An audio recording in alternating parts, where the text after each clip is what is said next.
इस मिष्ठान को मत खाइए, थूक दीजिए, अभी थूक दीजिए। मान, शांत हो जाइए आप। दादा भाई हम कैसे शांत हो जाए? भाभी जी मत खाइए।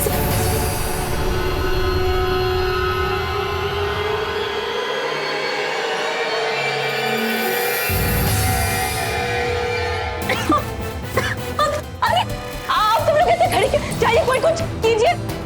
कोई जाके जल ले आइए थोड़ा। दादा भाई जल से कुछ नहीं होगा, आप तो जानते हैं ना। वैद्य जी को बुलवाना पड़ेगा। जाइए आप लोग, कोई वैद्य जी को बुलवाइए। मान, भाभी जी आप ठीक है ना? मान, शांत हो जाइए, ऐसा कुछ भी नहीं हुआ है। कैसे शांत हो जाए छोटी माँ? ये सब आपके कारण हो रहा है। जाने अपने लड्डू में क्या मिला दिया? मान, चुप हो जाइए बस। अच्छा देख, आप गहरी सांस लीजिए, कुछ नहीं हुआ आपको, बस।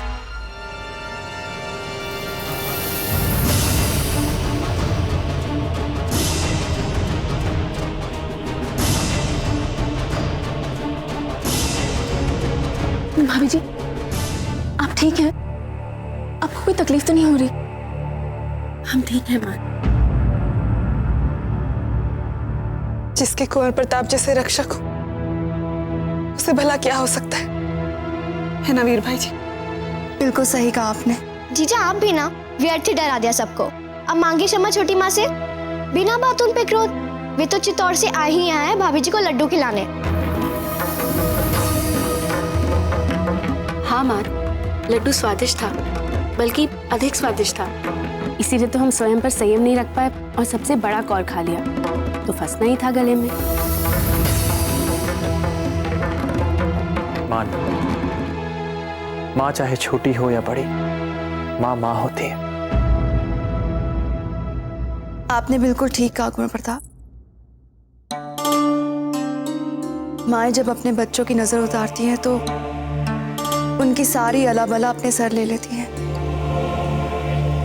हमने भी ऐसा ही किया होगा लड्डू बनाते समय। वो प्रसाद का लड्डू है, उससे केवल भला ही हो सकता है मान।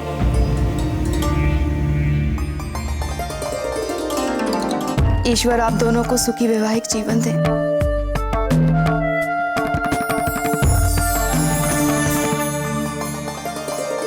हमारी मान बहुत समझदार है, समझ गई होगी।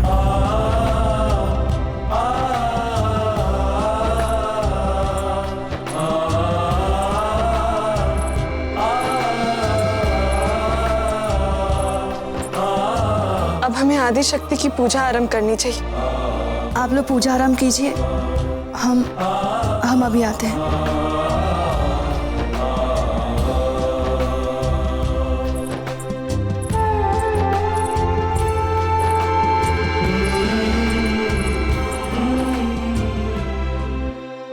अगली बार चित्तौड़ के लड्डू देख लालच नहीं कीजिएगा।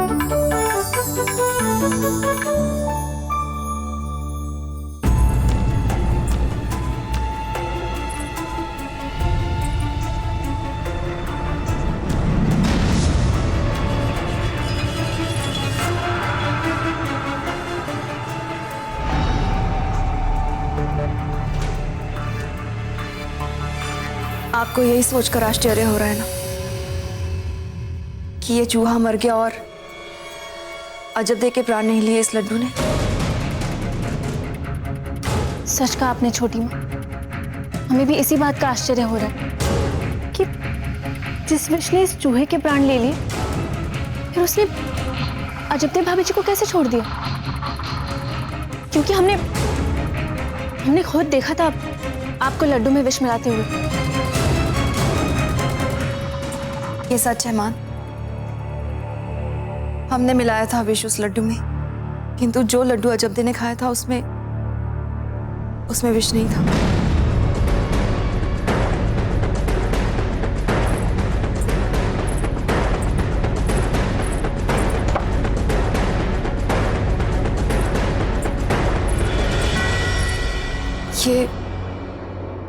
ये है वो लड्डू जिसमें विष है।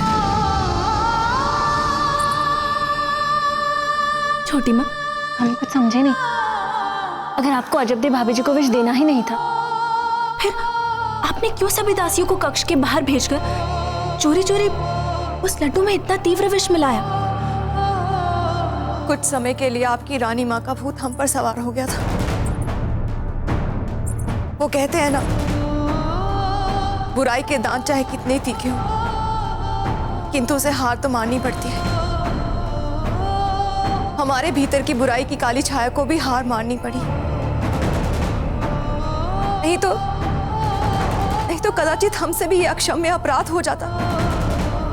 आपकी बेसिर की बातों को सुनकर अपनी छोटी माँ पर अविश्वास करने, जिन्हें हमने अपने मन से मां माना है। आप चाहती हैं हम उन्हें हत्यारन माने, जो हमें और जब देश से बहुत स्नेह करती है।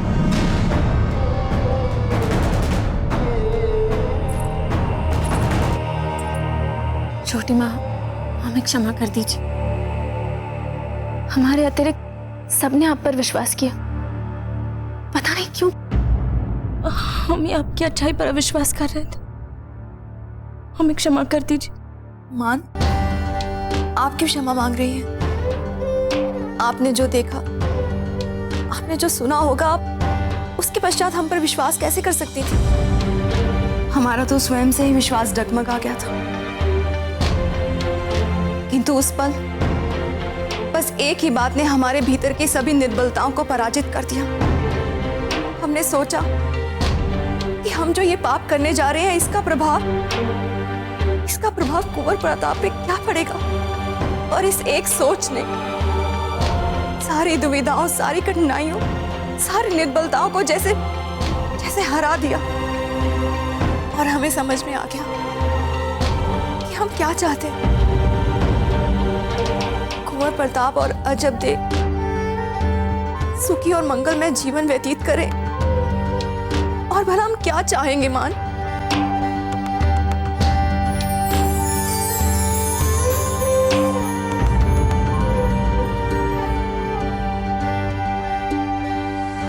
शिव हरे शिव राम सखे प्रभो, त्रिविधताप निवारण हे विभो।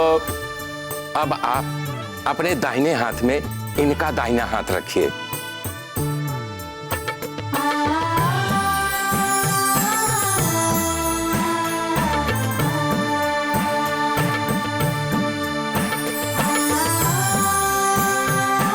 क्योंकि आज से आप दोनों अपना सुखी वैवाहिक जीवन आरंभ कर रहे हैं, इसलिए आदिशक्ति को साक्षी मानकर आप लोगों को संकल्प लेना है।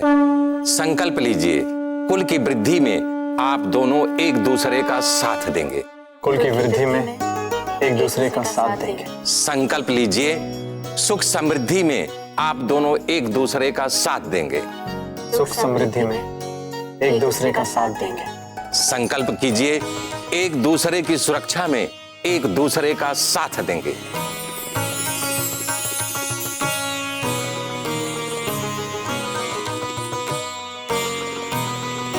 एक दूसरे की सुरक्षा में हम दोनों एक दूसरे का साथ देंगे। सुजन रंजन मंगल मंदिरम। रावत जी, आपके लिए राणा जी का संदेश है। इसे केवल आप ही के हाथ सौंपने का निर्देश मिला है।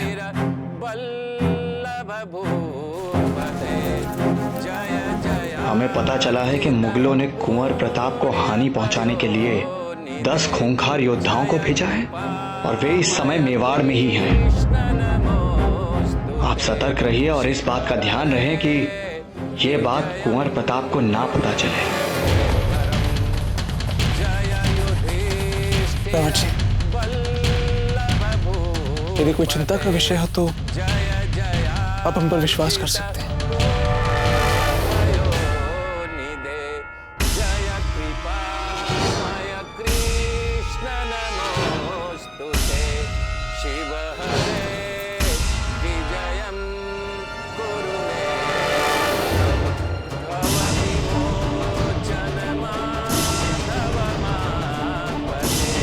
क्या?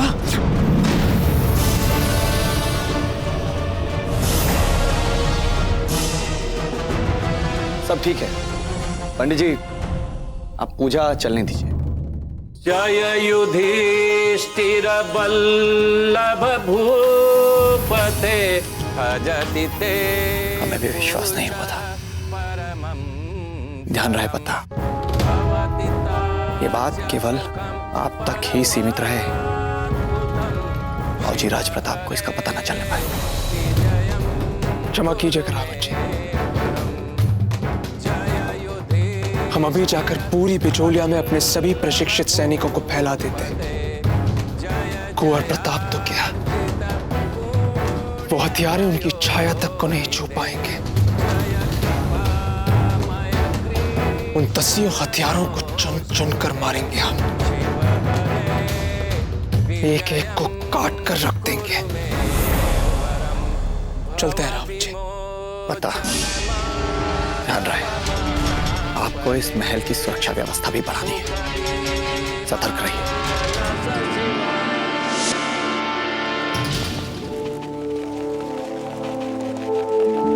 आज बाजार बंद क्यों है? कुंवर प्रताप और अजाबदे का आज गौना है, सब लोग वहीं पर गए होंगे।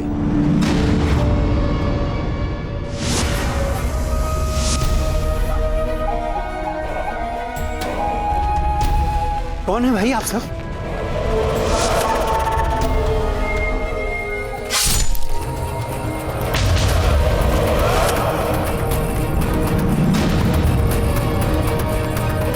चलो।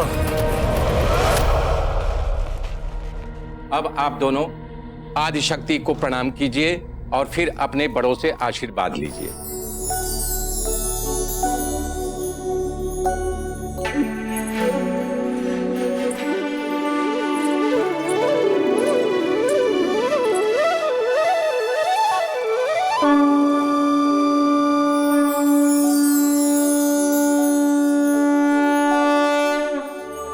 सुखी रहो।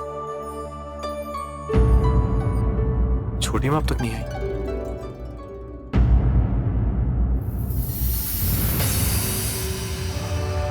वीर भाई जी, हमारी पत्नी को इस महल से बाहर जाने के लिए विवश करने के पीछे आपके पास और कोई तर्क नहीं हो सकता। भूल गई आप? जब बात आपके मान सम्मान की थी तब हमने सब कुछ भूलकर आपकी मांग में सिंदूर भरा था। लोक लाज तक की हमने चिंता नहीं की थी। सभी की इच्छा के विरुद्ध चले गए थे हम, यहाँ तक कि अपनी प्रिय महारानी जयवंता बाई जी की इच्छा के विरुद्ध भी चले गए, ताकि आपके मान सम्मान, आपके गौरव हम सुरक्षित कर सके, उसकी रक्षा कर सके। और आपने क्या किया इसके बदले? षड्यंत्र रचा और उन्हीं को इस महल से बाहर निकाल दिया।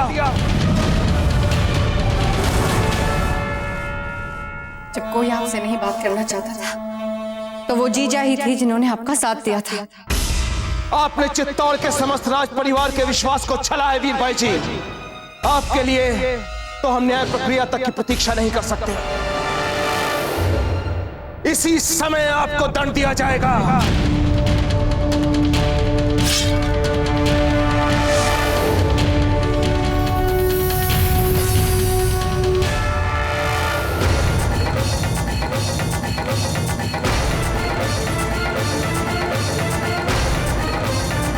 नहीं राणा जी,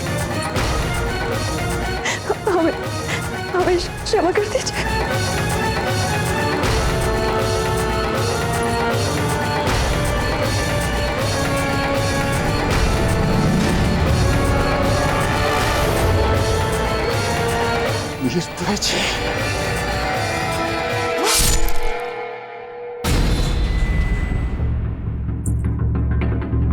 ये जो आपने अभी देखा था वो आपका कोई सपना नहीं था वीर बाई जी। जैसे ही आप चित्तौड़ में प्रवेश करेंगी ना, यही होने वाला है आपके साथ। आपका ये सपना सच हो, इसके लिए हमें जो भी करना पड़ेगा हम करेंगे। और आप तो जानती हैं ना, हम जो कहते हैं वो करके छोड़ते हैं वीर भाई जी। इसलिए किसी भ्रम में मत रहिए और खा लीजिए इस विषाक्त लड्डू को। चुपचाप खा लीजिए वीर भाई जी, चुपचाप खा लीजिए, चुपचाप खा लीजिए वीर भाई जी।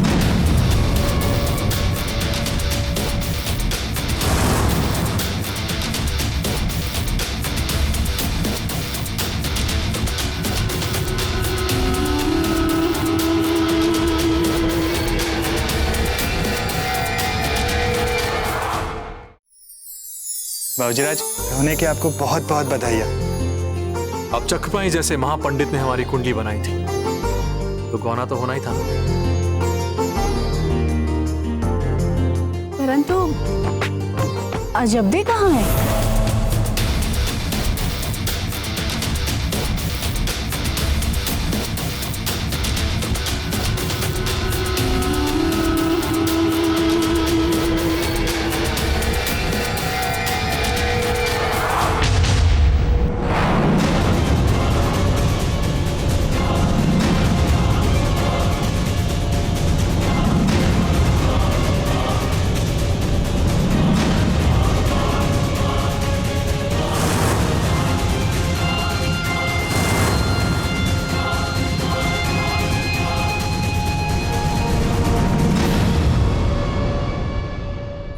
भाभी जी छोटी माँ को लेने गई। किंतु भविष्य में भी हमारे दादा भाई से ये प्रश्न पूछना व्यर्थ ही होगा, क्योंकि इन्हें कभी पता ही नहीं होगा भाभी जी कहाँ है। ये बात तो बिल्कुल सही बोली माँ जीजा ने। अरे आप दोनों को हो क्या गया? और नहीं तो क्या, ये दोनों एक साथ अकेले कभी होते ही नहीं, हमेशा सहस्त्र लोगों से घिरे हुए होते हैं, एक दूसरे के लिए समय ही नहीं निकाल पाते। आप सच में हमारी वानर सेना हो। क्यों छोटी माँ, ये असली लड्डू आपने छिपा कर रखा? यदि ये इतना स्वादिष्ट है तो हमें भी इसे खाना चाहिए।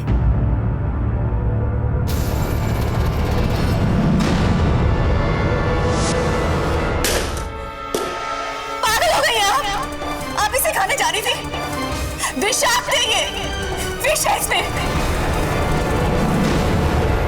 क्या? इस लड्डू में विष मिला है छोटी माँ? और नहीं तो क्या।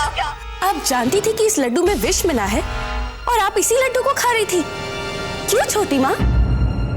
क्योंकि हम कुंवर प्रताप से उनका जीवन, उनका सुख नहीं छीन सकते, इसलिए। और इसीलिए आप स्वयं से अपना ही जीवन छीन रही थी। तो और हमारे पास और कोई मार्ग भी नहीं है जब तक या तो हम आपके प्राण ले लें या फिर अपने प्राण दे दें। और हम आपके प्राण कैसे ले सकते हैं?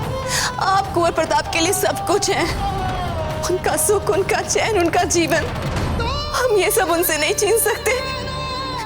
इससे अच्छा है कि हम अपने हाथों से अपने प्राण ले लें। नहीं छोटी माँ, आप तो हमारे प्राण लेने के बारे में कभी सोच भी नहीं सकती। जब हम यहाँ पर भिन्नी बनकर आए थे तो आपने हमारे लिए कितना प्रेम और कितना स्नेह जताया था, कितना ख्याल रखा था आपने हमारा। और यो तो एक माँ की ममता सिर्फ देना जानती है, लेना तो उसे आता ही नहीं। और आप तो मेरी माँ है ना छोटी माँ, माँ है ना? हम तो सिर्फ ये जानना चाहते कि ये सब करने के लिए आपको विवश कौन कर रहा है, क्योंकि हम जानते हैं कि इन सब के पीछे कोई ना कोई जरूर है जो आपको विवश कर रहा है। छोटी माँ बताइए। नहीं है जब तक हम नहीं बता सकते आपको कुछ भी। छोटी माँ हम पर विश्वास कीजिए, भरोसा रखिए हम पर, हम किसी को कुछ नहीं बताएंगे। हम भरोसा करते हैं आप पर हम उनका नाम नहीं ले सकते जब तक हम नहीं बता सकते आपको। ठीक है, मत बताइए।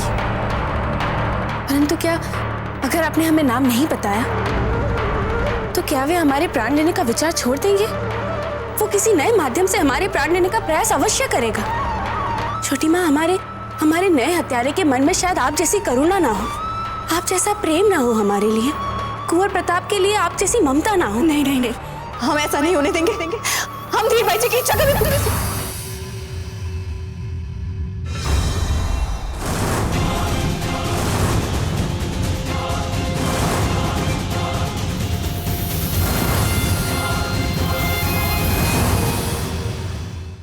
रानी माँ ने विवश किया था आपको? उन्होंने विवश किया था हमें ये पाप करने के लिए। हम मानते हैं कि हमसे कुछ पाप हुए हैं, जिन्हें धीर बाई जी भली भांति जानती है और इसी बात का लाभ उठाती है बार बार। किंतु अब नहीं, अब हम और सहन नहीं करेंगे, और सहन नहीं करेंगे अब हम। हमें भी इससे कोई अंतर नहीं पड़ता छोटी माँ। विगत में आपके साथ क्या हुआ, क्यों हुआ, किस लिए हुआ, हमें सच में कोई अंतर नहीं पड़ता। ये सब कल की बातें हैं और आप इसकी चिंता बिल्कुल मत कीजिए। नहीं, आप नहीं जानती है जब तक धीर बाई जी फिर से प्रयास करेंगे आपको मारने का, और यदि आपको कुछ हो गया तो कुंवर प्रताप का क्या होगा? मेवाड़ का क्या होगा, इस पूरे चित्तौड़ का क्या होगा? सब कुछ समाप्त हो जाएगा, सब कुछ बिगड़ जाएगा, सब कुछ। आप चिंता मत कीजिए छोटी माँ, अब ना ही चित्तौड़ का अहित होगा और ना ही मेवाड़ का। अब हम आ गए, हम ऐसा कुछ करेंगे जिससे ना ही हमें कुछ होगा और ना ही आप। और रही बात कुंवर प्रताप की, तो हम उन पर आंच तक नहीं आने देंगे। रानी माँ ने आज तक जो जो किया है, उन्हें उस सब का फल जरूर मिलेगा। आज तक उन्होंने हम सबको बहुत विवश किया है, अब वे विवश होंगे।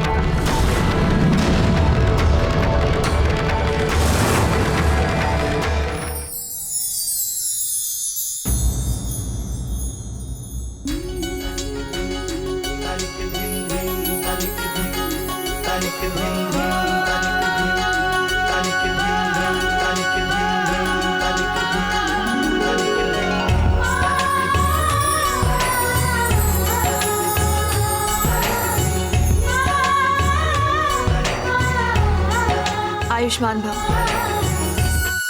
भगवान सदैव आप दोनों को सुखी रखे। अजब दी, आप आइए हमारे साथ। क्या क्या सामान ले जाना है आपको चित्तौड़, हमें बता दीजिए, हम रखवा देते। हम भी चलते हैं आपके साथ, आपकी सहायता करने। हाँ, हम भी चलेंगे। चलिए हम भी आते हैं।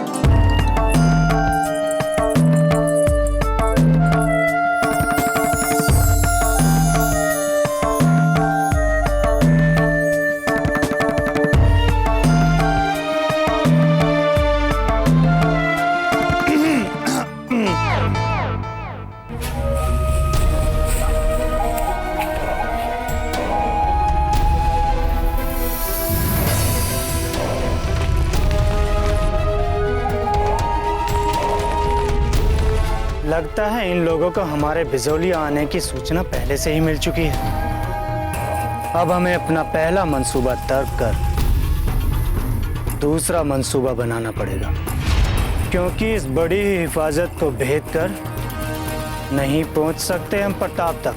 तो फिर?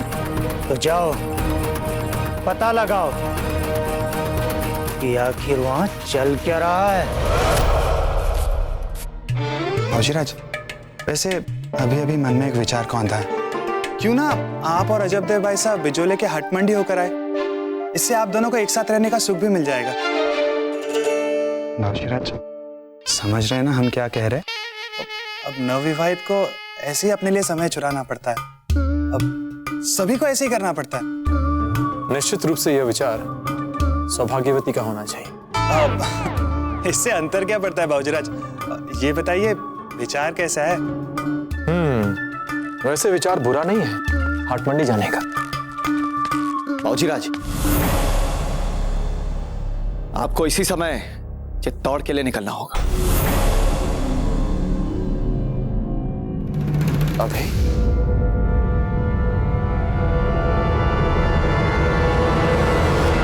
सरदार, हमारी खबर सही निकली। प्रताप को बाहिफाजत बिजौलिया से बाहर निकालने की तैयारी हो रही है।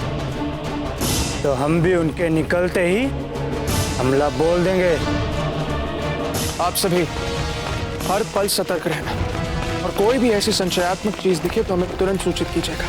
ठीक? बहुत अच्छे पत्ता। इन अन्य सैनिकों को भी आप बाबूजीराज प्रताप और अजब देव के साथ कर दें। उन हत्यारों को हम कोई भी अवसर नहीं देना चाहते। हमें कोई आपत्ति नहीं है रावत जी। अभी तो हमें तो अत्यंत प्रसन्नता होगी कि हम अपने जीजा और कुंवरसा की सुरक्षा हेतु उन्हें चित्तौड़ भेज रहे हैं। क्या? अर्थात दादा भाई को इस बार भी सैनिकों की पूरी बारात के साथ जाना पड़ेगा चित्तौड़? अजब देव भाभी जी के साथ 2 घड़ी बात करने का अवसर भी नहीं मिलेगा उन्हें। पंडित जी, आपसे एक काम बताया था और वो काम भी नहीं कर पाया, बस बड़ी बड़ी बातें करेंगे। आप बिना बात हमें सबके सामने झिड़क देते हो। आपके कहते हमने बाबूजीराज से अवसर निकालकर बात की, उन्हें अपने गांव के हाट मेले में घूमने का सुझाव भी दिया और उन्हें हमारा सुझाव पसंद भी आया। तो रावत जी काका से क्यों नहीं बनाया कोई बहाना? बोल देते कि कुंवर प्रताप नहीं जा सकते इतने सैनिकों के साथ अकेले चित्तौड़। उन्हें कोई बहाना बनाकर भेज देते ना अकेले चित्तौड़। कह देते कि कुंवर प्रताप नहीं निकल पाएंगे, आप चले जाइए अकेले। आप ही चले जाइए। चुंडावत सरदार है वे, चुंडावत सरदार। राणा जी तक उनकी बात नहीं टाल सकते, हम कौन से खेत की मूली है? बात करती है। उचित कहा आपने। हमारे पास एक और कमाल की योजना है। हाँ बताइए। पंडित जी, अब इस नई वाली योजना में आप कुछ गड़बड़ मत कर देना। आप भी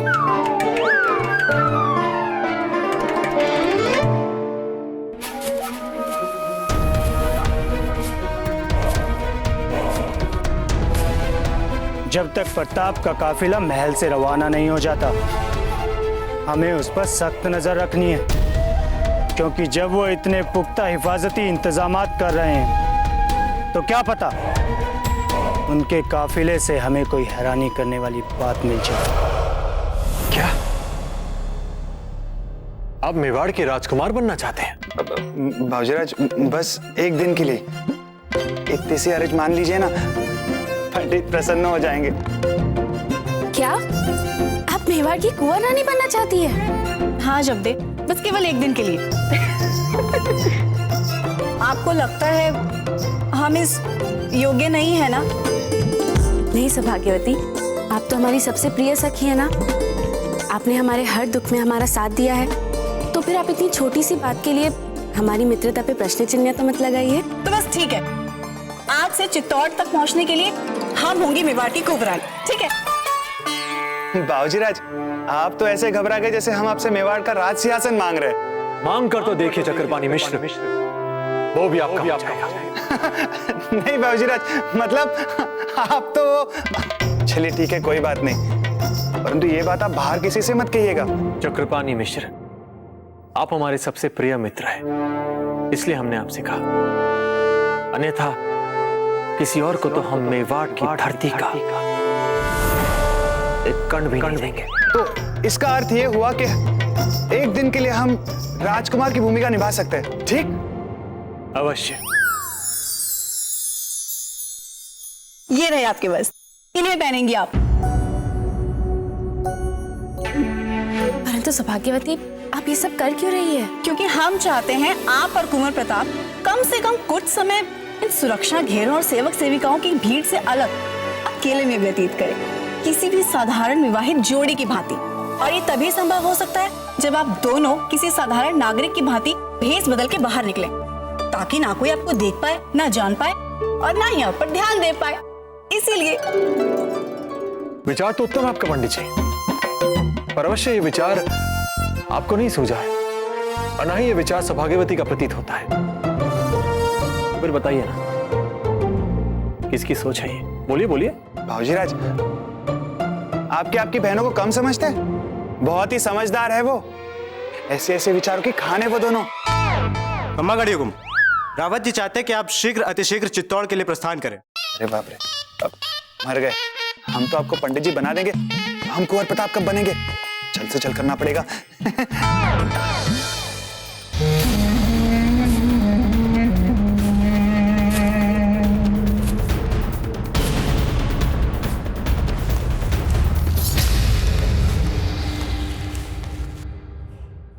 हमारी बहनें भी इतनी अधिक नटखट हो चुकी हैं, चित्तौड़ पहुंच के कान खींचने ही पड़ेंगे।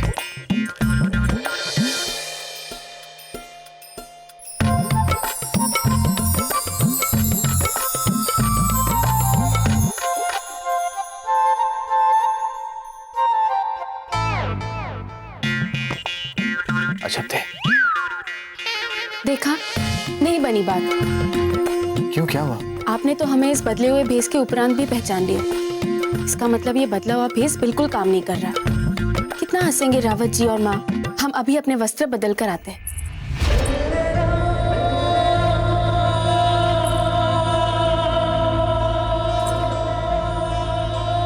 आपने भी तो हमें इस बदले भेष के उपरांत भी पहचान लिया ना। फिर आपको तो हम कभी भी पहचान सकते हैं, भले आप इतने भी भेष बदल ले। हम भी आपको कहीं भी पहचान सकते हैं, किसी भेष में, कभी भी।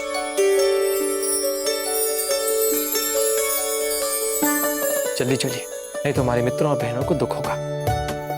रूपमती को फूलों की माला के लिए कहा था, जाने कहाँ रह गई।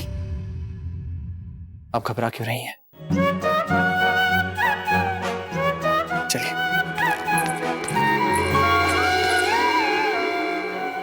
आप कभी कभी इतना घबरा क्यों जाती हैं? आप है ना हमारी उत्कंठा को शांत करने के लिए।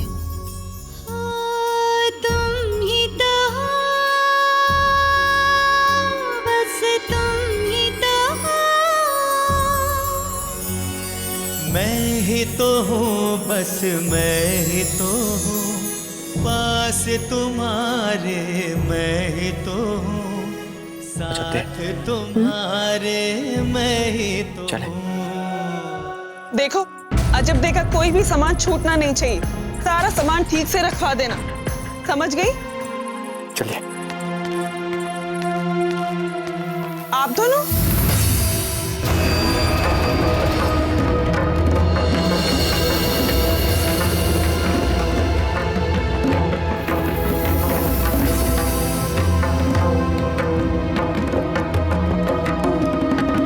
जाइए, जाकर देखिए गौने का सारा सामान रखवा दिया गया है या नहीं। जी।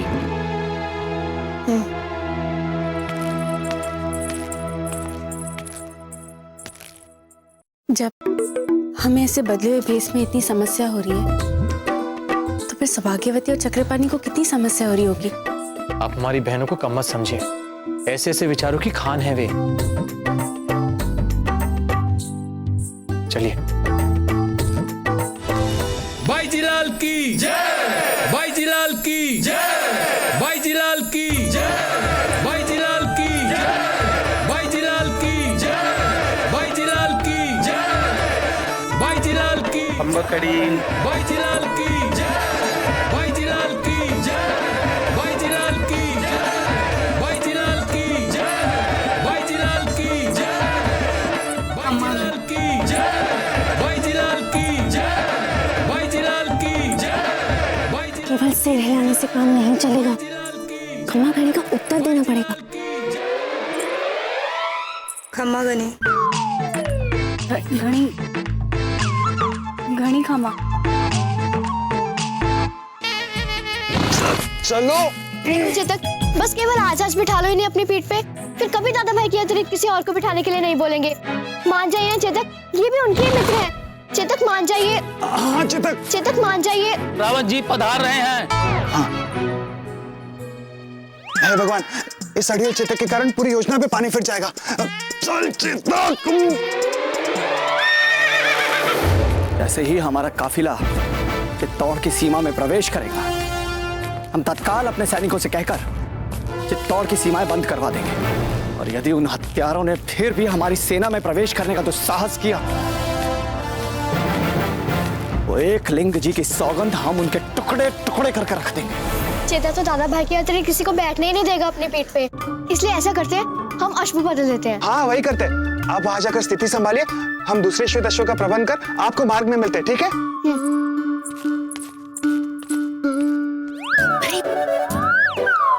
ऐसे धप से नहीं बैठती रानी, अब सब कुछ चाहते हुए आराम से बैठी, जैसे हमने आपको बताया था।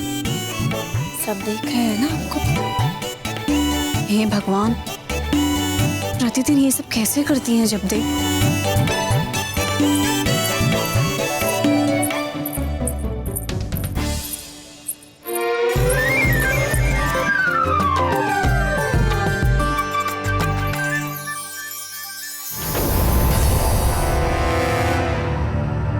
चांद, हमें ये तो पता है कि दादा भाई और भाभी जी को हमने साधारण वेश में यहाँ से भेज दिया है, पर वो गए कहाँ हैं? बिजोलिया का हाट मेला घूमने।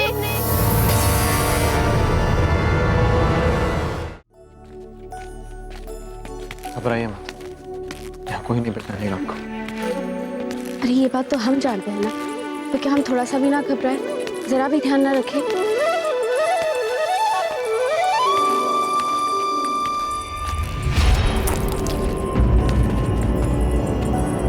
देखा, हमने पहले ही कहा था ना आपसे कि यहाँ पर हमें सब पहचान रहे हैं। यदि ऐसा ना होता तो ये टक्कर खाई हुई स्त्री हमें अवश्य अपने गिरे हुए फल चुनने के लिए कहती। खड़े खड़े क्या देख रही हो? अंधी हो क्या? कहेगी महारानी हो? चलो जल्दी से उठाओ, सारे फल गिरा दिए मेरे। जल्दी से उठाओ, सारे उठाना।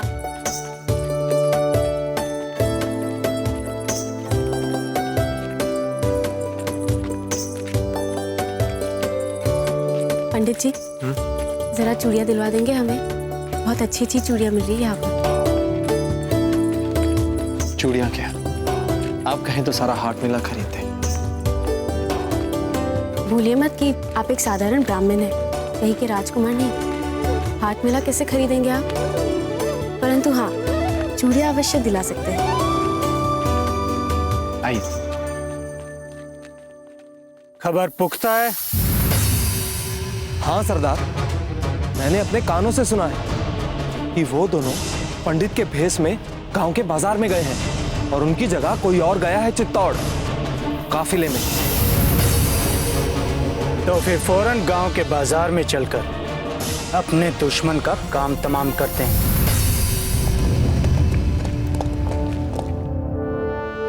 कहाँ गए सब लोग? अभी तो यहीं थे। वे सब चित्तौड़ के लिए रवाना हो गए हुकुम। बाबूजी चित्तौड़ के लिए रवाना हो गए, किंतु आज तक उन्होंने ऐसा तो कभी नहीं किया है। हो सकता है रावत जी की कुंवर प्रताप हमारी जीजा को लेकर शीघ्र अति शीघ्र अपने महल पहुंचना चाह रहे हैं। संभव है, हमें लगता है वे अभी मार्ग में ही होंगे, अधिक दूर नहीं गए होंगे। हम तत्काल निकलें तो उन तक शीघ्र पहुंच जाएंगे।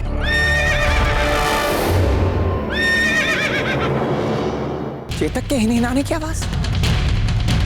बाबूजी बिना चेतक के गए हैं, ये कैसे संभव है? आइए देखें शीघ्र।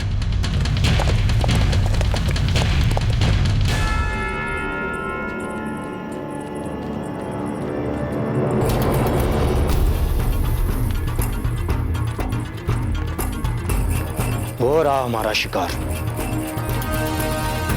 तुम सब लोग चारों सीमित फैल जाओ।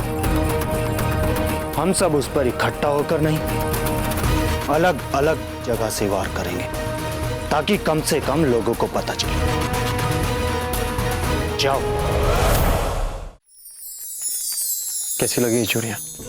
बहुत सुंदर है। तो फिर ले लीजिए पंडित जी। ये भी तो बहुत अच्छी लगेगी पंडिताइन को। मान दीजिए। हम कितनी चूड़ियां ले सकते हैं? इन विगत बिछो के वर्षों में यदि हम आपसे दूर नहीं आपके निकट होते तो इन वर्षों में जितनी चूड़ियां हम आपके लिए ले पाते अब उतनी चूड़ियां ले सकती हैं। ठीक है, जैसे पंडित जी की आज्ञा। कुछ व्यापारी अजमेर से आने वाले हैं नया माल लेके, बस आते ही होंगे। वो सदा सर्वदा समय पे आ जाते थे, अब अपेक्षा कीजिए।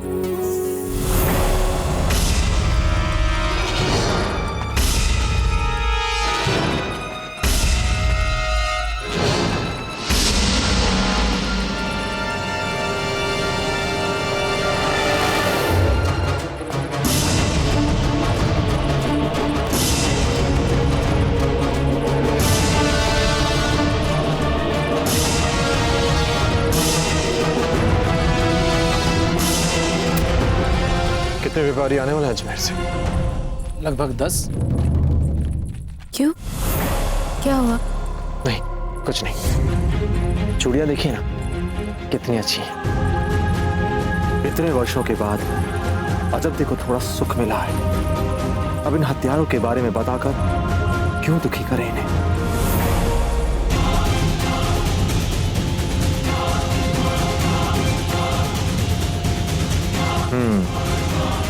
तो तुम में से 9 तो हमें दिख चुके हैं।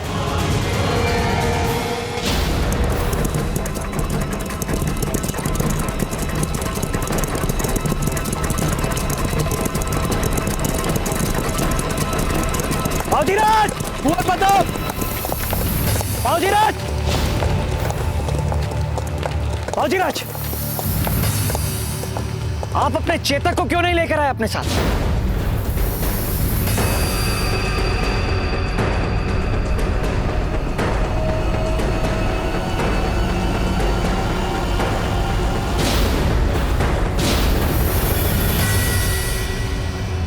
चक्रपाणी, क्षमा करें, हम क्या करते? चेतक हमें घास ही नहीं डाल रहा था, बाबूजीराज कहाँ है? बाबूजीराज अजबदेव भाईसा के साथ हाथ मिला गए बिजोलिया, और इसीलिए हम उनका वेश धारण करके यहाँ बैठे हैं।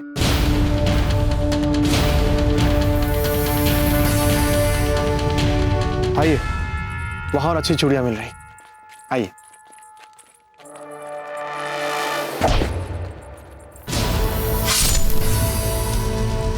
क्या हुआ? कुछ नहीं, लगता है ये चूड़ियां खरीदने आए हैं। इनका स्वाद भी कुछ ठीक नहीं लग रहा हमें। इनको वैद्य जी की आवश्यकता है। हाँ, हम इन्हें वैद्य जी के पास ले जाते हैं। ले जाइए।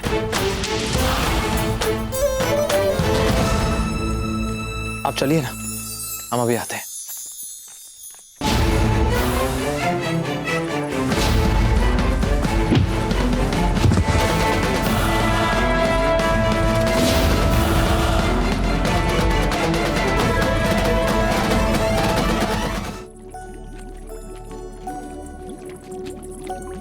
संभाल कर पंडित जी, ये दर्पण चमकाने वाला रसायन है, बहुत विषैला होता है ये।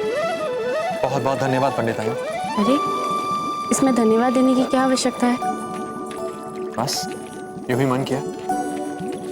अरे वहां देखिए, हो सकता है आपको वैसी चूड़ियां मिल जाए जैसा आप चाहती हैं। आइए।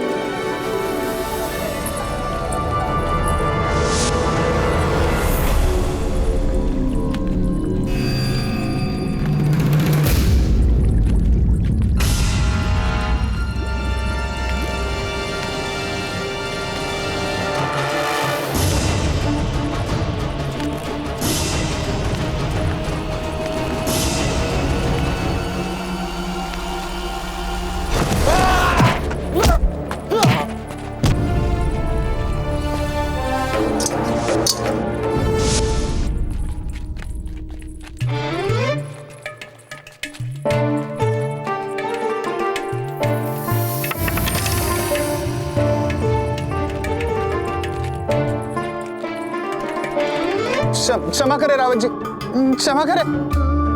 हमें नहीं पता था कि बाबूजीराज के प्राण संकट में। हम तो यही चाहते थे कि बाबूजीराज अजबदेव भाईसा के साथ कुछ समय बिता सके प्यार से। यही कारण था चक्रपाणी कि हमने बाबूजीराज प्रताप को भी हत्यारों के विषय में कुछ नहीं बताया था। शांत हो जाइए रावत जी, आप चिंता मत कीजिए, कुछ नहीं होगा हमारे कुंवर प्रताप को। चलो।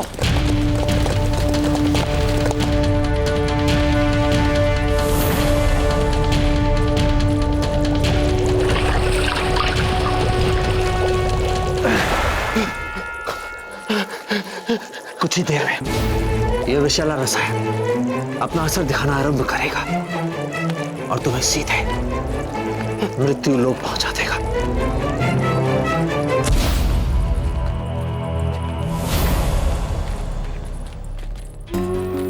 कहाँ व्यस्त हो गए थे आप? हम तो बस यहीं आपके पीछे पीछे थे। आप ही ना, कभी यहाँ कभी वहाँ। अरे वहां चलिए, आपको मनपसंद झुमके मिलेंगे, आपके कर्णफूल। आइए। ठीक है, जैसे पंडित जी की आज्ञा।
चूड़ियां में कुछ ठीक नहीं लग रही। नहीं, आइए आगे चलते हैं, इधर चूड़ियां मिलेंगी आपको। आइए।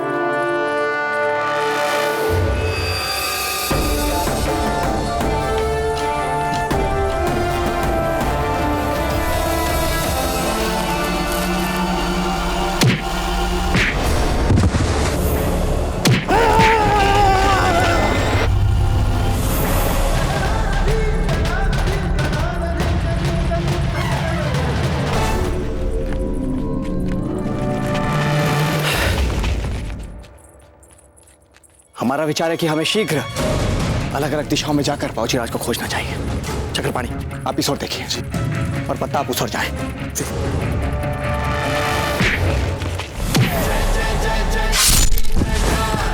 प्रताप है साहस की जो प्रताप है, जय जय जय जय जय जिसकी जयकार।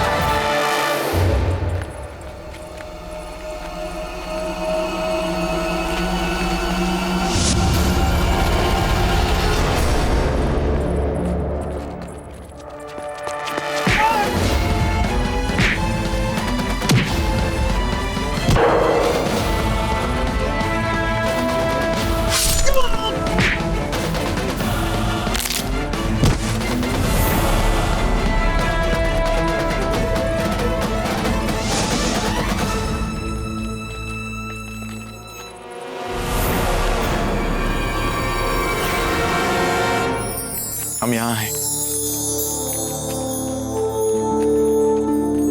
पंडित जी, हमें लगता है आपको ये पायल भी खरीद लेनी चाहिए, आपके पैरों में बहुत सुंदर लगेगी। बहुत सुंदर है, पर आप बार बार कहाँ पर लुप्त हो जाते हैं? अरे पंडित है, राजकुमार तो है नहीं ना, मोलभाव तो करेंगे ही ना। आइए।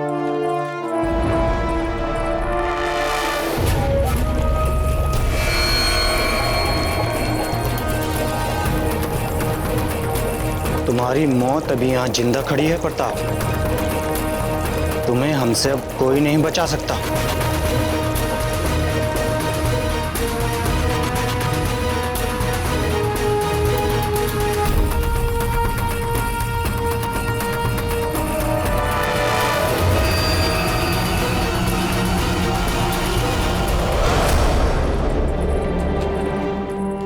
बाजीराज!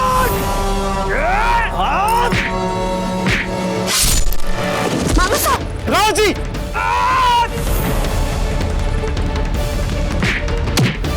तुम्हारा ऐसा दुस्साहस, तुम जानते तुमने किस पर वार किया?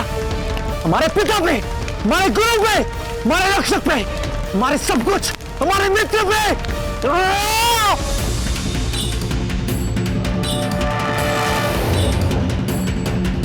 जिन जिनको अब तक तुमने मारा वो तो ताली बेल थे, सीख रहे थे बेचारे अब तक मरना और मारना।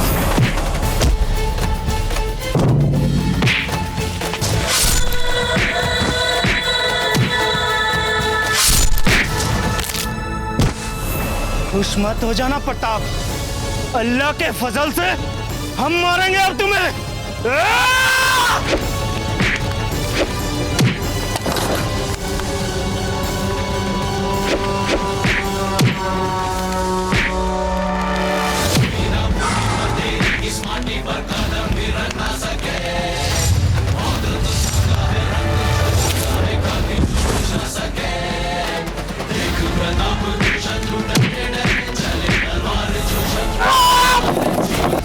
बाजीराज!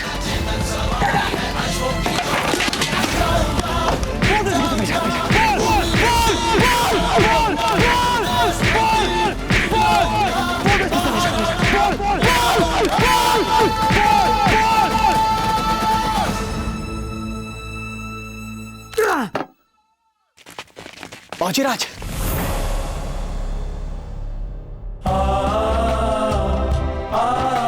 एक मिनट जी, आप ठीक तो है ना? बाजीराज, जिसे एक लिंग जी आप जैसा पुत्र दे, उसका भला कौन अहित कर सकता है?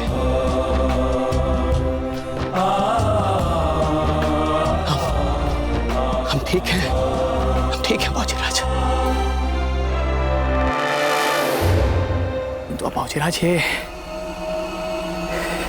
इस हत्यारे को किसने भेजा है ये हमें कैसे मालूम पड़ेगा? हम जानते हैं ना किसने भेजा था। जानते हैं रावत जी, ये उसी आगरा वाले कायर मुगल के कारनामे हैं। वो नहीं छोड़ेगा अपने कुकृत्य, कदापि नहीं छोड़ेगा।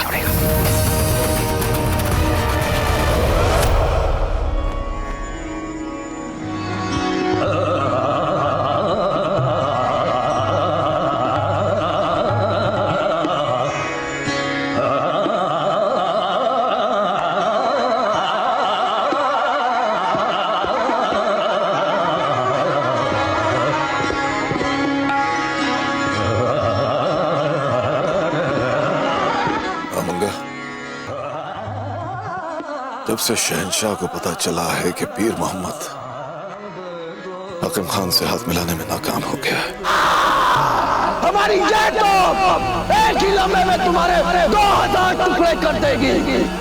और यहाँ से शहंशाह एकदम खामोश हो गए, एक लफ्ज भी नहीं बोला।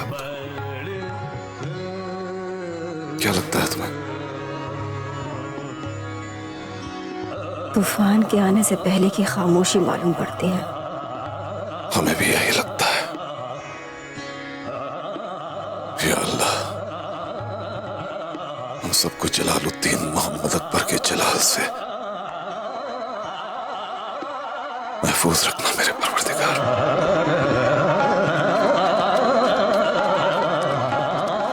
हुजूर, मुझे शहंशाह को एक अहम पैगाम देना है।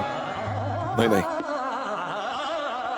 शहंशाह ने जब से पीर मोहम्मद के बारे में मनहूस खबर सुनी है, वो ज़हनी तौर पर बेहद परेशान चल रहे हैं। वैसे खबर क्या लाए हो तुम? मेरे पास भी खबर पीर मोहम्मद के मुतालिक ही है हुजूर। अच्छा, क्या खबर? पीर मोहम्मद और उनकी फौज सासाराम से नाकाम होकर लौट रही है और आगरा में दाखिल होने वाली है हुजूर।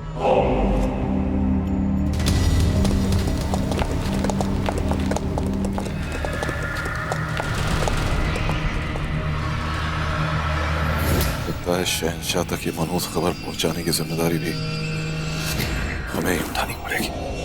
तौबा तौबा, अल्लाह आपको शहंशाह के जलाल से महफूज रखे। हुजूर, रुक क्यों गए आप? मैं क्या, मेरा घोड़ा भी रुक गया। क्यों हुजूर? हिम्मत, इतनी हिम्मत कहां से लाए? ना, तौबा तौबा, इतनी हिम्मत नहीं हमें कि हम आगरा में कदम रखें। सोचो अगर शहंशाह अकबर को पता चल गया तो क्या हश्र होगा हमारा? शहंशाह, अगर आप चाहें तो हम इसी वक्त उस पीर मोहम्मद को शहर के खास दरवाजे में दाखिल होते ही गिरफ्तार करें। आप हुक्म कीजिए बस। ऐसा करने में आप पहले ही बहुत देर कर चुके हैं खान बाबा। अगर पीर मोहम्मद ने आगरा में कदम भी रख दिया तो हम इसी वक्त आपको मुगल सल्तनत का शहंशाह बना देंगे। क्या अब कहना क्या चाहते हैं शहंशाह?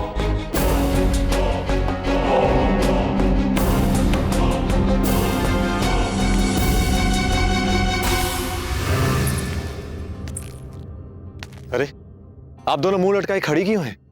क्या बात है? दादा भाई, हमारी योजना के कारण ही आप अजबदे भाभी जी को हाट मेला दिखाने ले गए थे ना। हमें क्या पता था दादा भाई, इतनी गड़बड़ हो जाएगी। आपकी योजना से हमें बहुत आनंद मिला है। हमें एक दिन के लिए पंडित चक्रपाणी मिश्र बनने का अवसर मिला। खेल खेलने हमने हथियारों को मारा और सबसे अधिक लाभ आपकी भाभी जी को हुआ है।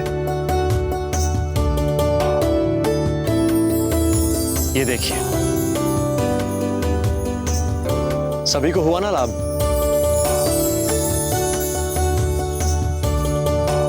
अरे वाह, इतनी मारामारी में भी दादा भाई और भाभी जी ने इतना कुछ खरीद लिया हाट मेले से।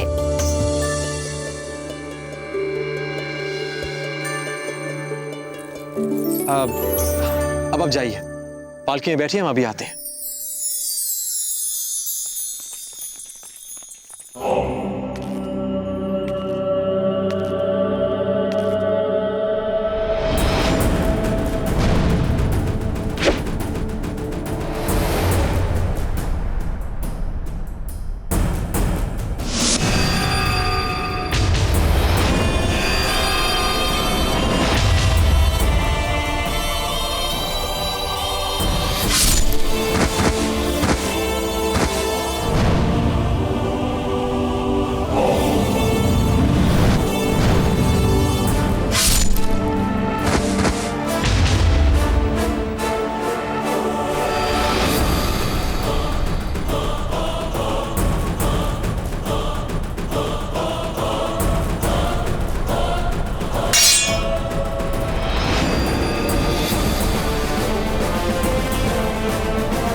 इस वक्त आगरा में घुसने का मतलब अपनी मौत को दावत देना है।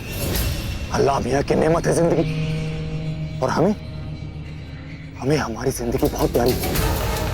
मियां, अगर तुम्हें अपनी जिंदगी प्यारी है तो भाग लो यहाँ से। मियां, हम तो भाग रहे हैं यहाँ से। और एक बात याद रखें, आगे से कभी मुगल सल्तनत में दिखना भी नहीं। अब हम तो भाग रहे।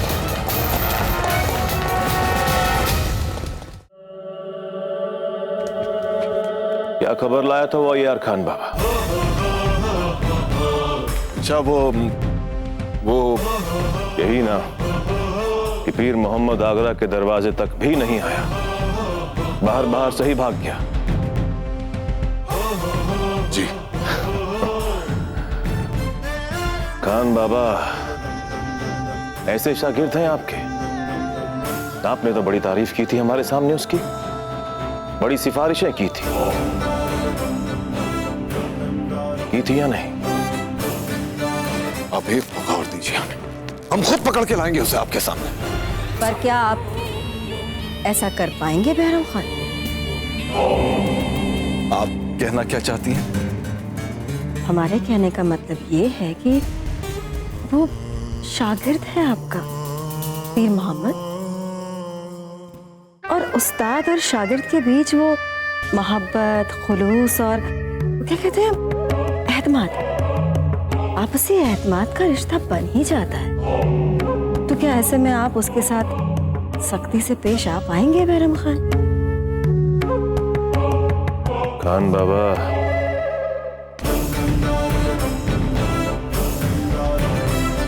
हर किसी के बस की बात नहीं है ये।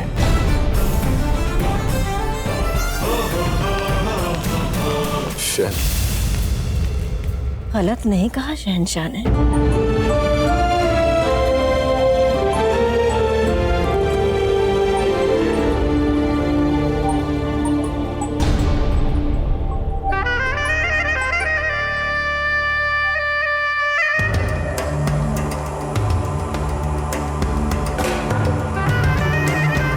कोई है? अरे कोई है? हुजूर, कान खोल के सुन लो, फौरन पता लगाओ कि पीर मोहम्मद कहाँ छुपा है। एक बार पकड़ में आ गया ना तो कसम खुदा की बहुत काम आएगा। वो जरूर अपनी जान बचाने के लिए कहीं छुप गया होगा। छुपा चाहे कहीं भी हो, रोने के लिए तो औरत की गोद में ही जाएगा ना। और औरत वो शय है जिसका पेट हमेशा मर्दों की बेशर्मी से लबरेज रहता है, और अगर वही औरत मर्दों की बेशर्मी का सच उगलने पे आ जाए तो महाशरे के तमाम मर्द नंगे हो जाए। तमाम कनीजों और औरतों में खबर फैला दी जाए कि पीर मोहम्मद जिस किसी के भी पास जाए हमें फौरन इत्तला की जाए। हुजूर,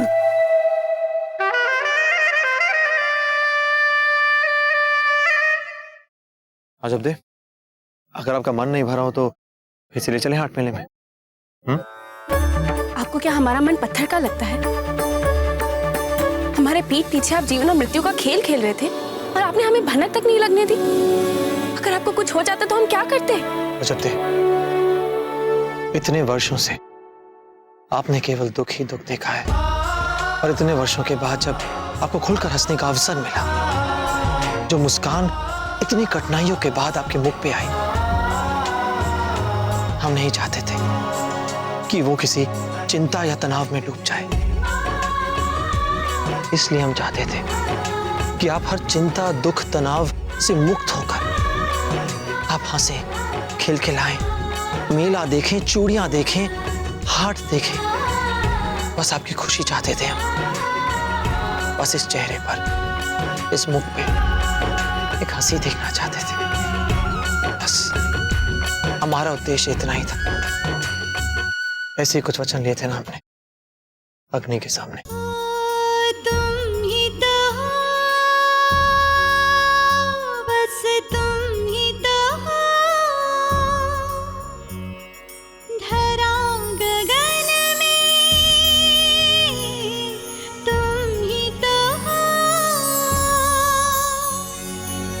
मैं ही तो हूँ, बस मैं ही तो हूँ, मैं ही तो हूँ, मैं ही तो हूँ, पास तुम्हारे मैं ही तो हूँ, साथ तुम्हारे मैं ही तो हूँ, आस में मैं और सांस में मैं। अब कृपया जाके पालकी में बैठ जाए। हमारे कुछ बचे कुछ काम है, हम निपटा कर उन्हें तुरंत आपके पास आते हैं अपने काफिले के साथ।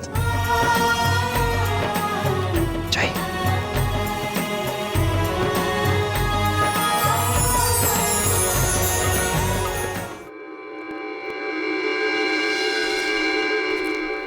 शीघ्र करिए। रावत जी, ये क्या कर रहे हैं आप? बाजीराज, इन सभी मुगल हत्यारों के शवों को पत्थरों से बंधवाकर नदी में फेंकवा रहे हैं।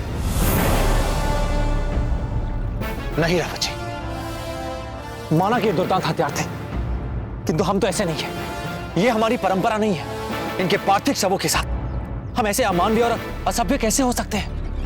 थे तो ये मानव ही ना। आप समझने का प्रयास क्यों नहीं करते बाजीराज? ये सब के सब आपकी हत्या करने के लिए यहां आए थे।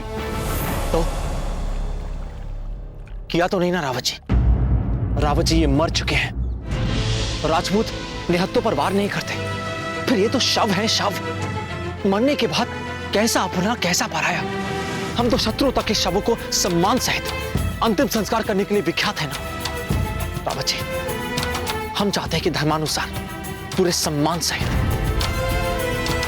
इनका अंतिम संस्कार किया जाए। जी बाजीराज। हुजूर आला, जैसे ही उन शहीदों की लाशों को नदी में फेंका जाने वाला था, प्रताप ने अपने ही लोगों को ऐसा कुफ्र करने से रोका और पूरी इज्जत के साथ मौलवी को बुला के उन्हें बाकायदा दफनाया गया। जब तक उनकी खाके सुपुर्दगी मुकम्मल नहीं हुई और मौलवी साहब की आयतें चलती रही, प्रताप खुद वहां उनकी इज्जत में अपना सर झुकाए खड़े रहे। तक लिया।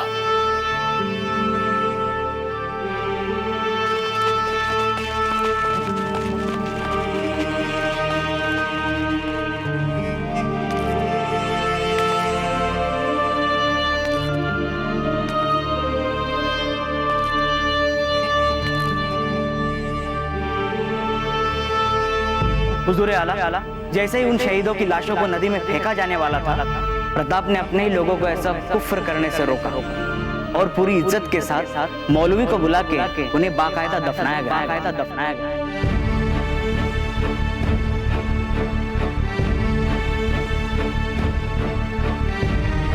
आखिर कौन है इस दौर के बहादुरों से बहादुर, अजीमों से अजीम? कहीं तुम ही तो नहीं वो शख्स प्रताप?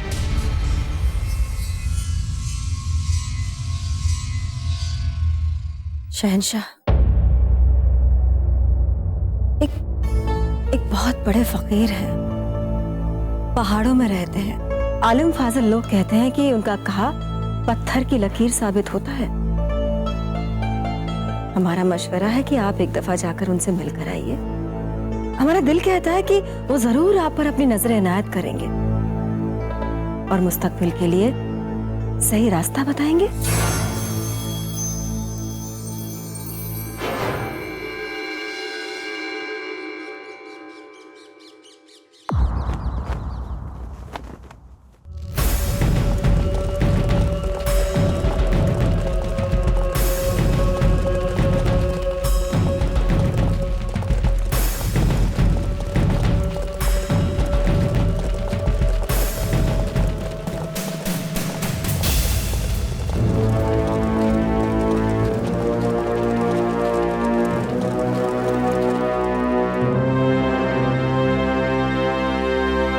फकीर इसी पहाड़ी पे रहते हैं।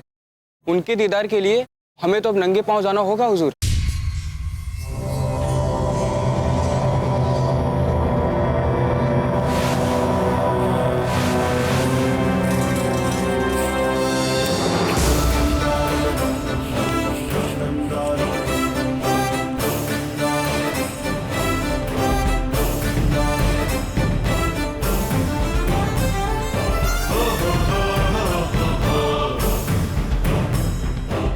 शहंशाह उसने बादशाह खान का सर कलम कलम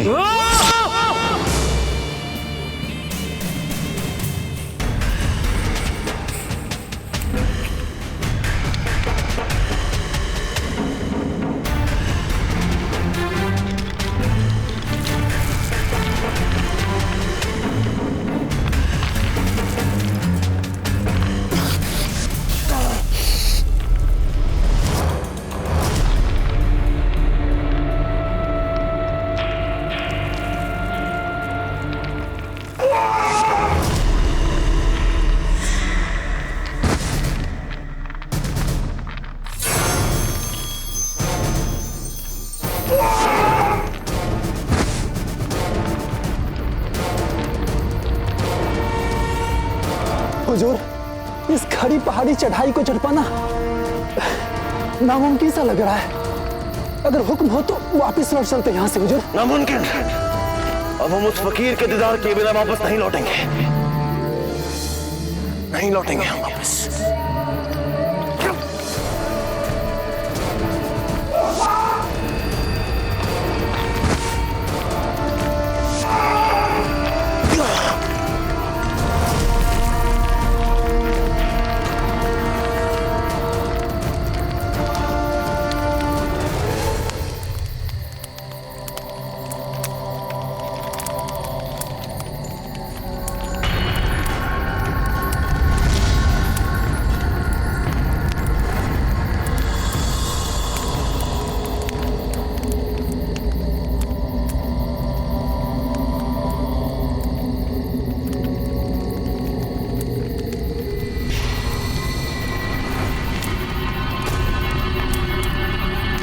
सलाम वालेकुम।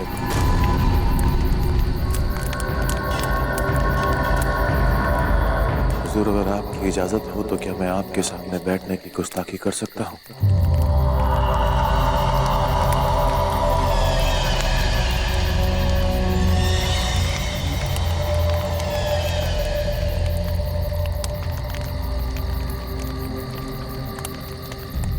एक दुश्मन है तेरा, शब रोज उसी की परेशानी तुझे खाई जाएगी। तमाम ख्वाब पूरे हो जाते हैं, फिर भी इतना एक ख्वाब अधूरा रह जाता है।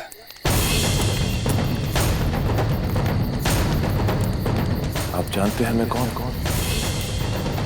तुझे पता है तू कौन है? इसकी मानी माने की तलाश में ही तो बैठे हैं इस बियाबान पहाड़ पे। हुजूर, आपकी इत्ला क्या? मैं बादशाह हूँ इस मुल्क का।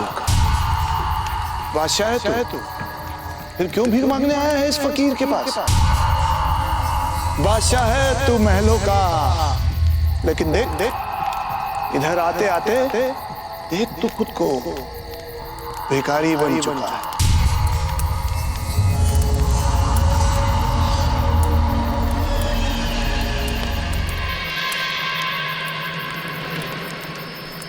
अब आप इतना कुछ जानते हैं तो फिर आप ये भी जानते होंगे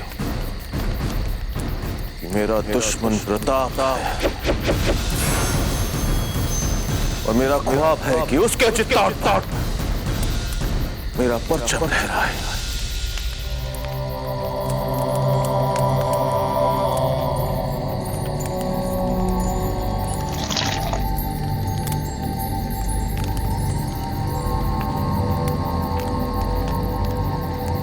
पियो पियो पियो पियो, तुम्हें जरूरत है इसकी।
हो तुम?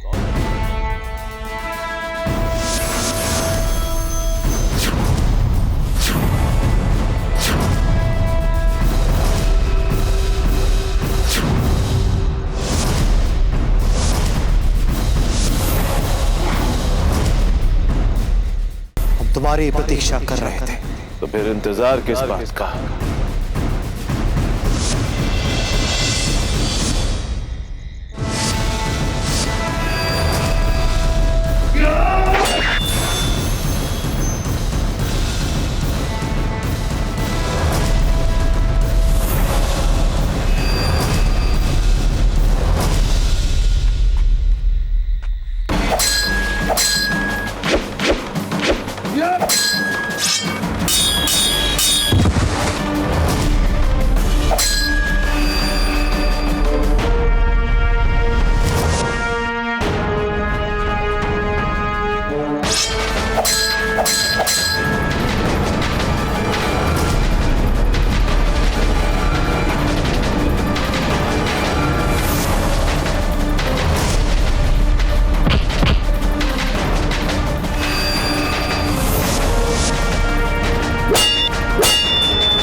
देख क्या रहे? बार करो, मारो मुझे। हम राजपूत हैं, निहत्तों पर वार नहीं करेंगे।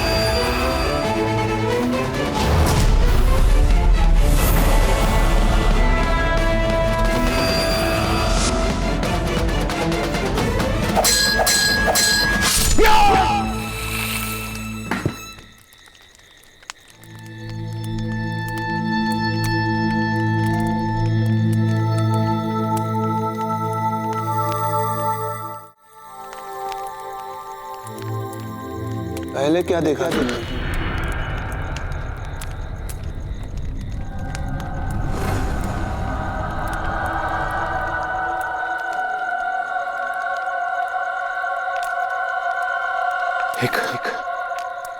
एक खतरनाक अजगर। अजगर?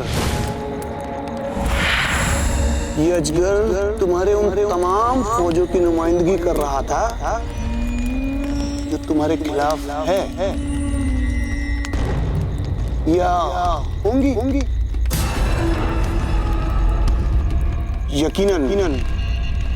यकीनन तुझसे कोई जीत नहीं सकता।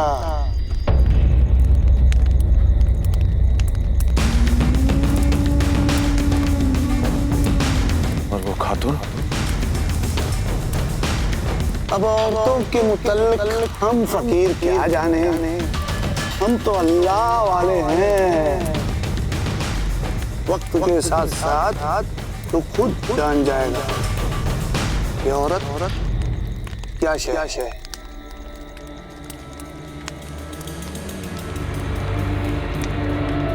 और हुजूर आखिरी में हमें प्रताप दिखाई दिया। अपनी तलवार के साथ वो लड़ा मुझसे। बताइए पीरो मुर्शिद, कैसे मारूं मैं उस प्रताप को? कैसे लड़ूं मैं उससे? कैसे? एक इल्तिजा है मेरी आपसे, बताएं हुजूर, कैसे मारूं मैं प्रताप को? कैसे?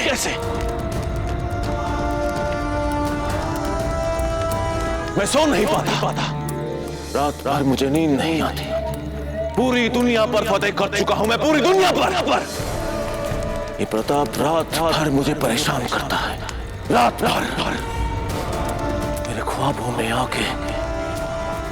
में आके हंसता है मुझ पर। मेरे चारों तरफ अंधेरा छा जाता। मैं जानता हूं पीरो मुर्शीद कि ये अंधेरा उसके बदले भाई जाएगा। बताएं पीरो मुर्शीद, कैसे मारूं मैं उसे? अल्लाह ने तुझे कई गैबी ताकतों से नवाजा है। बड़ी गहराई है तेरी समझ में। तू कुदरत के सभी निशानों को पढ़ना भी जानता है। समझ जाता है उसके हर एक इशारे को। बोल बोल, है कि नहीं? है कि नहीं? पीरो मुर्शिद, सिर्फ इतना बता कि प्रताप को कैसे मार सकता हूं मैं। अगर मैदान जंग में प्रताप के साथ कभी तेरा आमने सामने वाला मुकाबला हुआ और अगर तू खुद प्रताप से लड़ा तो मारा जाएगा।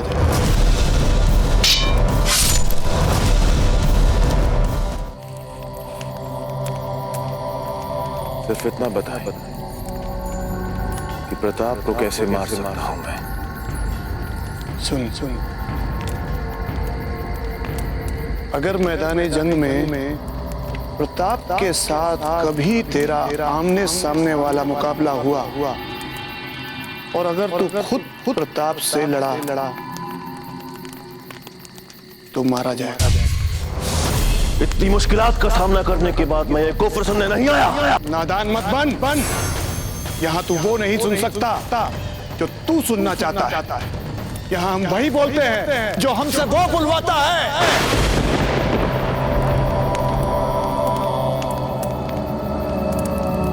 न ये मेरी राय है न मेरा मशवरा, जो कहा है वही हकीकत है। इसका मतलब मैं चित्तौड़ पर कभी फतेह हासिल नहीं कर सकता। मैंने ऐसा तो नहीं कहा। ना मैंने ऐसा नहीं कहा। ना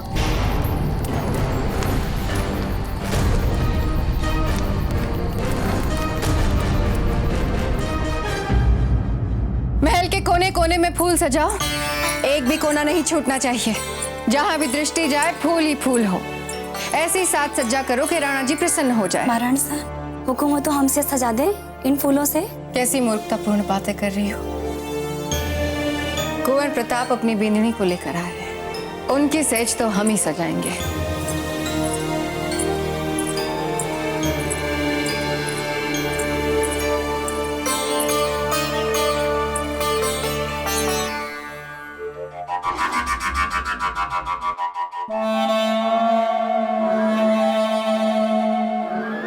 सेज तो ऐसे सजा रही हैं आप रानी माँ, जैसे सचमुच यहाँ पे कोई सुहागरात मनने वाली है।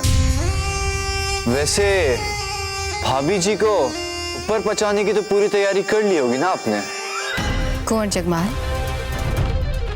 जब आपकी भाभी सा का शव इस महल में आएगा तो इसी फूल से सजी शैया पे तो हम उन्हें लिटाएंगे। जीते जी जो सपना उनका पूरा ना हो पाया वो उनके मरने के बाद हम कर देंगे।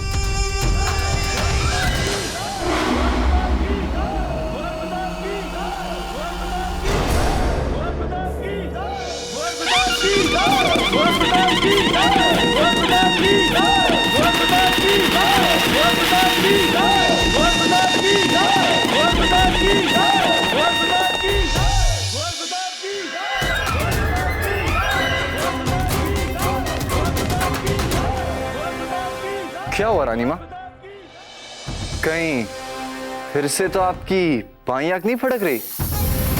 हमें तो लगता है कि इस बार भी आपकी सारी योजना असफल हो गई। कहीं भाभी जी जीवित तो वापस नहीं आ जाएंगी?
सौदे को मारने का जो महत्वपूर्ण कार्य आप संपन्न करने जा रही हैं, हर पल आपको सजग रहना है। छोटी सी भूल हुई ना तो उसी समय राणा जी को सब कुछ पता चल जाएगा।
क्या हुआ रानी माँ? आपका स्वास्थ्य तो ठीक है ना? लगता है छोटी माँ ने हमारे लिए तैयारियों में बहुत भाग दौड़ की है। थकावट उनके मुख पर दिख रही है और शायद इसीलिए वो आपकी आरती करना भी भूल गई है ना छोटी माँ? अरे रानी माँ, दादा भाई अजबदे भाभी जी को पहली बार इस महल में लाए हैं और आप उनके स्वागत करने के स्थल पर आप ऐसे अचंभित खड़ी हैं। अजबदे भाभी जी की आरती नहीं उतारेंगी? नहीं मान, ऐसी कोई बात नहीं है, हम करेंगे ना आरती।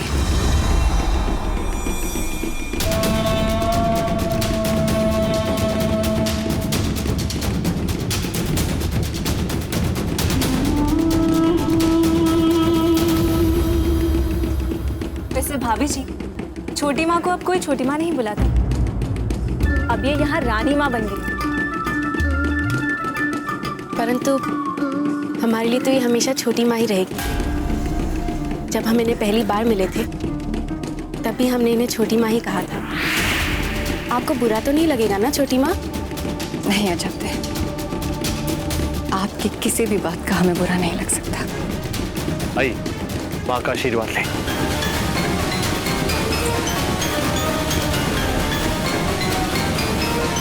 सुखी रहे कुंवर प्रताप।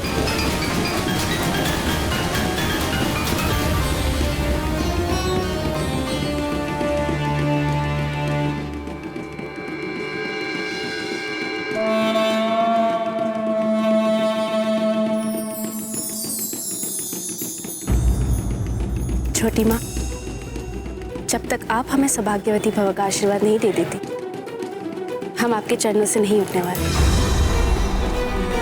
अजबदे, माँ का दिया हुआ आशीर्वाद मन से होता है, दबाव में दिया हुआ आशीर्वाद आशीर्वाद नहीं होता।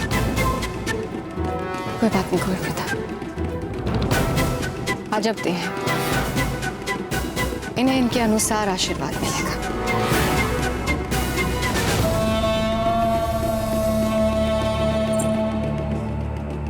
देखा आपने, हमें इस महल में आकर बस कुछ ही पल हुए और छोटी माँ को हम आपसे अच्छे से जानने लगे।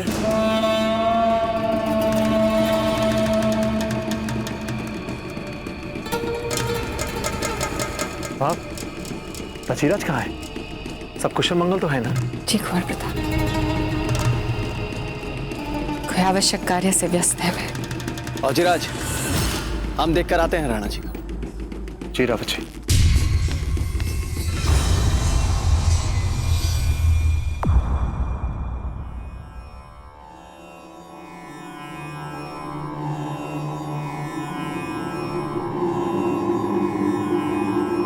अम्मा घड़ी राणा जी, लगता है मेवाड़ नरेश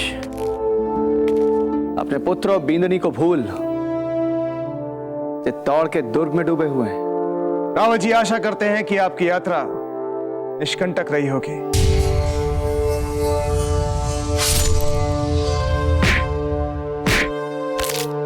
जी राणा जी, छोटे मोटे व्यवधानों को छोड़ बाकी सब सकुशल रहा। उत्तम। एक बात कहें राणा जी, आपके मुख पर हम चिंता की रेखाएं देख सकते हैं। कारण जान सकते हैं आपकी चिंता का? चित्तौड़ का यह दुर्ग। चित्तौड़ का दुर्ग? कारण? कारण यह है रावत जी कि आप जैसा अनुभवी सेनापति भी इसे चित्तौड़ का दुर्ग समझने की भूल कर रहा है, जबकि यह चित्तौड़ का नहीं ग्वालियर का दुर्ग। ध्यान से देखिए इसे। आपका कहना उचित है राणा जी, ये ग्वालियर का ही दुर्ग है। अद्भुत समानता है चित्तौड़ और ग्वालियर के दुर्ग में। तो राणा जी, फिर भी हम आपकी चिंता का कारण नहीं समझ पा रहे। खंबा खड़ी हुकुम। बाऊजी राजप्रताप। हम जानते हैं। चले रावत जी, पहले कुंवर प्रताप और अजब देव का स्वागत करते हैं। इस विषय में हम वापस आकर चर्चा करेंगे। चलिए।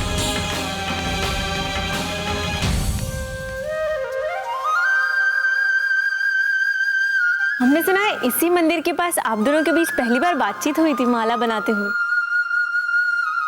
आश्चर्य की बात तो यह है कि ये सारी बातें आपको किसने बताई? कम से कम हमने तो नहीं बताया नहीं कुछ। पुरानी बातें करने के लिए आपको बहुत समय मिल जाएगा। हमें लगता है कि आप दोनों को विश्राम करना चाहिए, है ना मान? रानी माँ, अभी तो हमें अजबदेव भाभी जी को पूरा महल दिखाना है। महाराणा उदय सिंह पधार रहे हैं।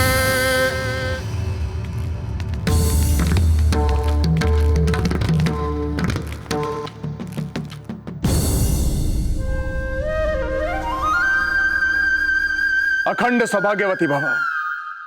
हम प्रयास करेंगे कि इस महल में आपको किसी भी तरह की कोई कमी ना आए। और कुंवर प्रताप, हम आपसे आशा करते हैं कि जितना समय और जितना ध्यान आप अपने राजनीतिक कर्तव्यों में देते हैं, उतना ही समय और उतना ही ध्यान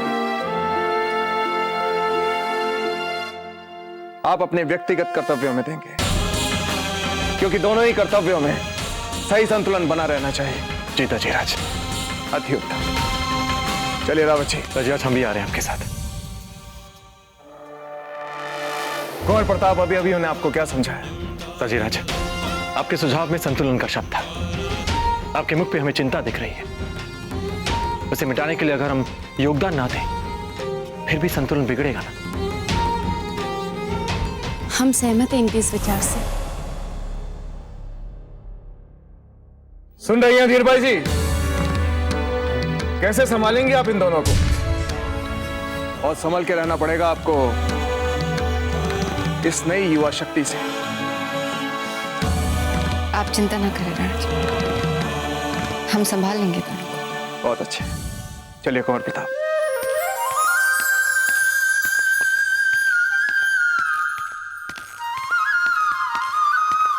जाइए मान,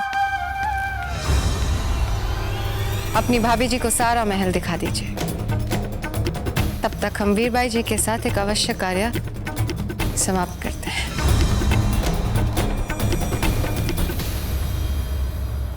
अगर आप बुरा ना माने तो हम छोटी माँ को अपने साथ ले जाएं?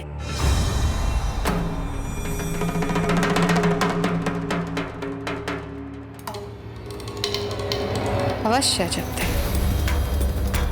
वीरबाई जी के साथ बिताने के लिए हमारे पास बहुत समय है। बाद में कर लेंगे मंत्रणा। चाहिए। चलिए छोटी माँ।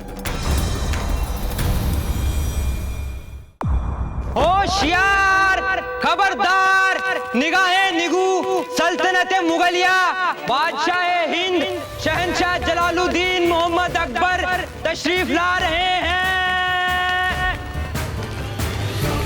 शहंशाह, मुलाकात हुई आपकी पीर से? क्या कहा उन्होंने? हमारी आज की सारी मुलाकातें रद्द कर दी जाए।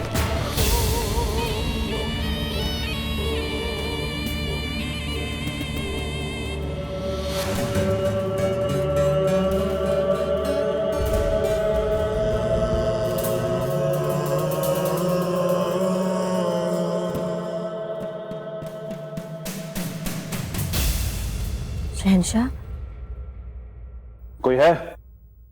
दरबान, हमने कहा था ना कि हमें दरबानों की कोई खता नहीं है शहंशाह, हम ही जबरदस्ती आए हैं।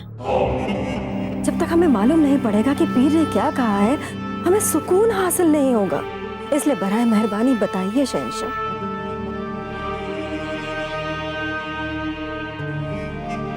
शहंशाह, जो अगर उन्होंने कुछ ऐसी वैसी बात कही है तो जाने दीजिए, ना बताइए। कोई खुदा तो है नहीं वो फकीर, चाहे कितने ही पहुंचे हुए क्यों ना हो, है कि नहीं? फिर क्यों कहा था आपने कि उनकी कही हुई बात कभी गलत नहीं होती, पत्थर की लकीर होती है? ऐसा ही कहा था ना आपने? हाँ, कहा था, मगर उन्होंने कहा कि दुनिया की कोई भी फौज हमें हरा नहीं सकती। ऐसा कहा उन्होंने? अरे पीर साहब तो मुस्तकबिल को ऐसे देखते हैं मानो माजी और हाल को देख रहे हो। औलिया है, औलिया वो। उनकी कही हुई बात पत्थर की लकीर ही है, बस। वाकई। अगर मैदान जंग में प्रताप के साथ कभी तेरा आमने सामने वाला मुकाबला हुआ तो मारा जाएगा। यहाँ तू वो नहीं सुन सकता जो तू सुनना चाहता है। यहाँ हम वही बोलते हैं जो हमसे वो बुलवाता है। शहंशाह, कुछ और भी कहा क्या उन्होंने? जलाल, हम इसलिए पूछ रहे कुछ भी नहीं कहा उन्होंने, कुछ भी नहीं। रख लिया।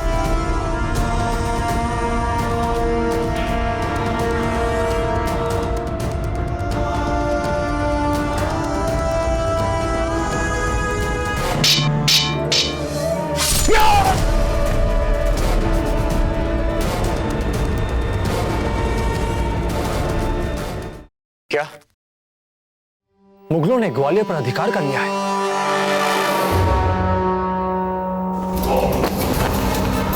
मुगल सल्तनत जिंदाबाद, जिंदाबाद। मुगलों ने उसी चपलता और निर्दयता के साथ ये काम किया है जिसके लिए वो प्रसिद्ध है। सेना का नेतृत्व कर रहा था वही बैरम खान।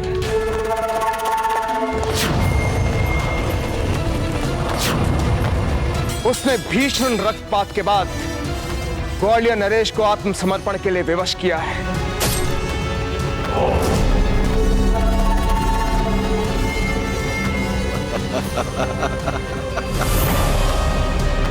जिस तरह मुगलों ने ग्वालियर को जीता है, यह हमारे लिए चिंता का विषय है रावत जी। निसंदेह ये चिंता का विषय तो है राणा जी, तो ऐसी परिस्थितियों में हमारे लिए कहीं अधिक हितकर होगा कि हमारा ध्यान पूर्णतः हमारी सुरक्षा पर हो।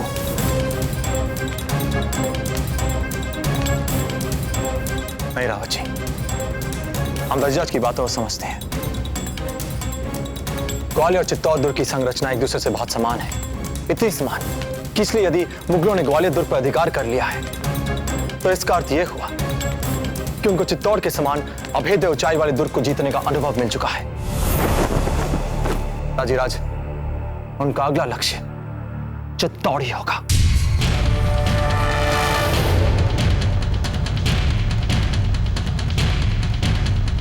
हम कुंवर प्रताप की बात से सहमत हैं रावत जी। मुगलों का अगला लक्ष्य चित्तौड़ ही होगा।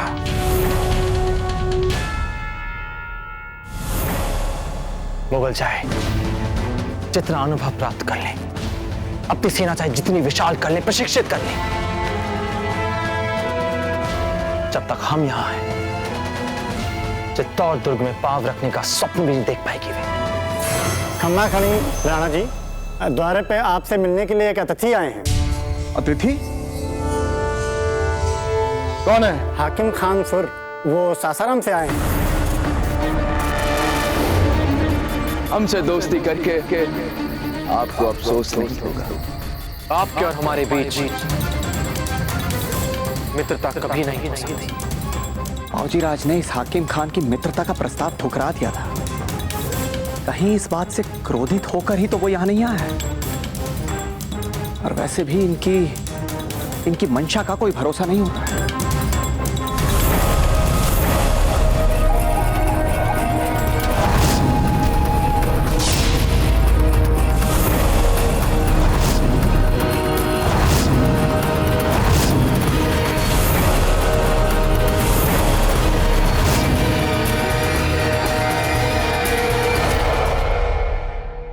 मेवाड़ के वीर महाराणा प्रताप के जीवन को करीब से जानने के लिए चैनल को सब्सक्राइब करें और बेल आइकॉन दबाना न भूलें।